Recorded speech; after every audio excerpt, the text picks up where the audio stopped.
mga utak sipon ng mga anak ng mga congressman na yan ay marapat lamang po na kayo ang kakarmahin. Bakit ito po sinabi na kayo ay mga utak hipon? Lalong-lalo na si Congressman Abante, sapagkat ang isang hipon ay naghalo ang utak pati tayo na hindi niya napaghiwalay ang tama't mali. Sino ba ang susunod? Lumabas na kayo, mga Pilipino. Huwag kayong mahihiya sapagkat atin ito. Atin ang bansang ito, atin ang hinahanap natin, atin ang ipagtatanggol natin mga kababayan. Karapatan ng bawat isa sa atin na halungkatin at hanapin kung saan napunta ang budget ng flood control. Nanggagaling mismo sa Pangulo natin, siya mismo ang kauna-unaan nagpapakalat ng fake news. Noong sa kanyang sona, mariin pong sinabi ng ating Pangulo na mahigit 5,500 ng flood control ang natapos na at mas marami pang sinisimulan.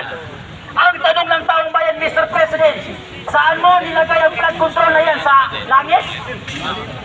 O ang nilagyan mo ng flood control ay ang mga bulsa ng mga politiko, lalo na si Martin Romualdez? Habang ang mga Pilipino naghihirap, may mga batang natutulog sa lansangan, may natutulog ng buto, merong nagtatrabaho at nagpapakahirap, habang ang mga anak pala ng politiko nandoon sa ibang bansa nagbabakasyon. Ang mga pera ng taong bayan, ang mga buwis ng taong bayan nagpapakahirap ay kinakain pala ng mga anak ng politikong nagpipiling prinsesa at prince. 759,000 ang nilalamon ni Zela Alonte every kainan niya. Hindi na kayo nahihiya mag-flex ng mga kayamanan ninyo sa social media. Hindi ba kayo nahihiya sa mga Pilipino?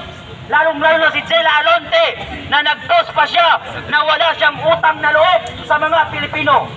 Wala ka palang utang na loob sa mga Pilipino. Ngunit hindi mo ba alam na ang nilalamon mo, ang kinakain mo at pinagyayabang mo sa mga followers mo ay kabanang bayan? Tama! Si Calvo Campin yun! Mahiya naman kayong mga politiko kayo. Sino pa ba ang gustong magsalita? Pumunta kayo dito sa harapan natin para mailabas ninyo ang inyong mga inahin. Huwag na po tayong magbulag-bulagan. Huwag tayong magbingi-bingihan sa nangyayari dito sa ating bansa. Okay.